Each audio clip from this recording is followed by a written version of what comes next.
n'y a pas de définition communément admise de ce que c'est l'intelligence artificielle. Alors pour nous, on considère que l'intelligence artificielle est un ensemble de disciplines qui visent à rendre nos systèmes plus autonomes.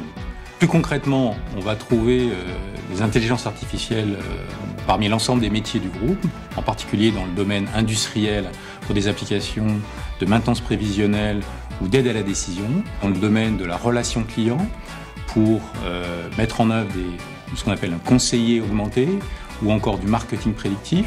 On va la trouver dans le domaine de gestion d'énergie pour faire de la prévision de consommation et de pilotage de la smart home ou le smart building. Et enfin, sur le domaine de fonctions corporate pour l'optimisation de nos processus internes, que ce soit des processus achat, RH ou juridiques.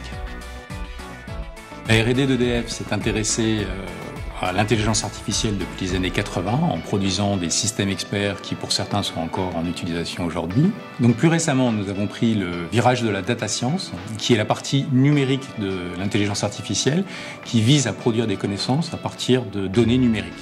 Aujourd'hui, nous avons 40 data scientists qui travaillent dans le cadre du Data Innovation Lab. Le Data Innovation Lab a beaucoup fait pour diffuser les apports de la data science à travers le groupe en proposant des expérimentations et des prototypes qui démontrent rapidement de la valeur. Dans l'avenir, nous allons continuer à nous intéresser à la partie numérique de l'IA en travaillant en particulier sur les algorithmes de renforcement qui sont très efficaces pour l'apprentissage en continu. Dans le domaine de l'électricité, nous regardons ça pour l'optimisation des flottes de véhicules électriques.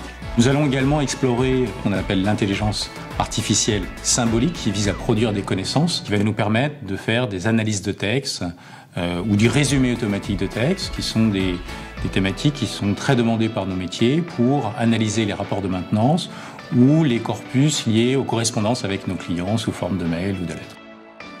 Enfin, nous allons nous intéresser à la problématique de l'acceptabilité de l'IA, des interactions homme-machine et des sujets de certification et de validation de l'IA qui souvent représentent un des freins les plus importants au déploiement des intelligences artificielles.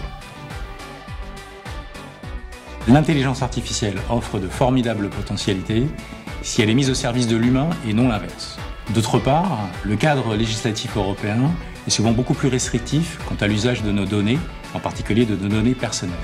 Ce que l'on pourrait considérer comme une contrainte peut en fait se révéler un atout pour nous inciter à développer des IA qui soient plus explicables, plus traçables et donc plus acceptables.